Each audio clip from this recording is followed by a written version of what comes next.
بندہ مل جائے راستہ چلتے ہوئے ہمیں پکڑ کر بٹھا لے۔ خواجہ امیر کلال کشتی کیا کرتے تھے نا، تو ایک بندہ آیا مرید ہونے کے لیے، اس نے کہا جی انہاں دا کی مرید ہونا ہے گا جڑا آپ پہلوان ہے گا، یہ کشتیاں کر کر کے ہن سانو سیدھے راہ پان گے۔ چلا گیا واپس، جب رات کو جا کر سویا تو اس نے دیکھا کہ حضرت خواجہ امیر کلال جو ہیں وہ دوزخ کے جو کنارہ ہے اوپر والا وہاں کھڑے ہیں، اور لوگ دوزخ میں گر رہے ہیں، اور خواجہ امیر کلال پکڑ پکڑ کر باہر کھینچ رہے ہیں، پکڑ پکڑ کر باہر کھینچ رہے ہیں۔ وہ بندہ بھی آ گیا، دوزخ میں گرنے لگا نا تو پیچھے سے ہاتھ مار کے پکڑ لیا، فرمایا جو میں وہاں زوراوری کرتا ہوں وہ اسی دن کے لیے کرتا ہوں، وہ جو کشتیاں کرتا ہوں نا وہاں جا کے لوگوں کو بچاتا ہوں وہ اسی دن کے لیے۔ نبی پاک علیہ السلام کا یہ فرمان عالی شان ہے۔ حضرت بریرہ حضور کی آل بیت کی خادمہ تھی، ایک دفعہ خدمت کر کے گھر سے باہر نکلی تو دوپٹہ تھوڑا سا سرکا ہوا تھا، ایک بندہ سامنے سے آیا، اس نے کہا بریرہ آج تیرے بال ننگے نظر آ رہے، عمل کیا کر، خیال کیا کر، یہ گھر والے آل بیت، یہ محمد مصطفیٰ یہ تیرا کچھ خیال نہیں کریں گے، اپنا خیال خود کیا کر۔ نبی پاک علیہ السلام کی بارگاہ علی وقار میں یہ خبر پہنچ گئی، حضور تشریف لے آئے، ممبر پر تشریف فرما ہو گئے، میرے آقا ممبر پر تشریف فرما ہو گئے، بڑے جلال کا عالم ہے، یہ گال مبارک جو ہیں یہ سرخ ہو رہے ہیں۔ صحابہ نے جب دیکھا تو وہ انہوں نے اپنے اسلحے تیار کر لیے کہ کس کے بارے میں حکم ہوتا ہے، اور حضور ایک مرتبہ حکم فرمائے تو ہم اس کی گردن اڑا دیں جس میں سرکار کو تکلیف پہنچے۔ کھڑے ہو گئے صحابہ سارے، سرکار ممبر تشریف فرما ہو گئے، اور ممبر پر بیٹھتے ہی پوچھا میں کون ہوں، میں کون ہوں؟ صحابہ نے عرض کی آپ اللہ کے رسول ہیں، لیکن نبی پاک علیہ السلام نے پھر فرمایا میں کون ہوں؟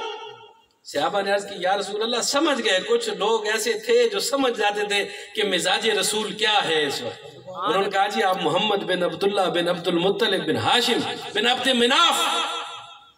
آپ قریش کی اولاد سے عبداللہ کے بیٹے ہاشم کے پوتے ہیں۔ نبی پاک علیہ السلام نے فرمایا، لمبی حدیث ہے، حضور نے فرمایا سب سے پہلے قبر سے میں اٹھایا جاؤں گا، لیکن مجھے اس پر کوئی فخر نہیں ہے۔ بیان کرتے کرتے نبی پاک علیہ السلام نے فرمایا قیامت والے دن اللہ مجھے یہ ارشاد فرمائے گا کہ آپ شفاعت کریں، اور حضور نے فرمایا میں جس کی شفاعت کروں گا اللہ اس کو بھی شفاعت کا اذن عطا فرما دے گا۔ یہ سلسلہ در سلسلہ کام چلتا جائے گا، یعنی جو حضور کی شفاعت سے نجات پا لے گا اس کا درجہ یہ ہوگا کہ اللہ اسی بھی پھر یہ مقام اور اعزاز دے گا کہ جا تو بھی جس کو ساتھ لے کر جانا چاہتا ہے چلا ہے، یہ امیر کلال ہو یا مجدد الفسانی ہو یا خواجہ معصوم ہو، یہ انہی ہستیوں میں سے ہستیاں ہیں کہ جنہیں سرکار کے صدقے سے اللہ یہ اذن عطا فرمائے گا کہ اپنے ساتھ جس کو چاہیں ہاتھ پکڑ کر جنت میں لے جائیں۔ دوستان ذی وقار،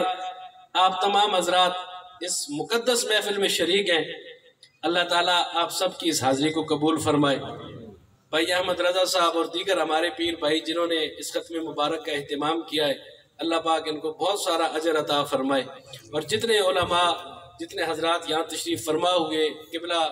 استاذ المکرم حضور قبلہ مفتی محمد شوکت علی سیالوی صاحب دامت برکاتہم نے جو ارشادات فرمائے، اللہ تعالی ہم سب کو ان پر عمل کرنے کی سمجھنے کی توفیق عطا فرمائے، اور اللہ تعالی ہم سب کی اس حاضری کو قبول فرمائے، آمین وآخر دعوانا ان الحمدللہ۔ میں اب آپ سے یہ گزارش کروں گا کہ ہم نے مجددیہ چرائیہ لنگر کا انتظام جو ہے وہ وسیع کیا ہوا ہے۔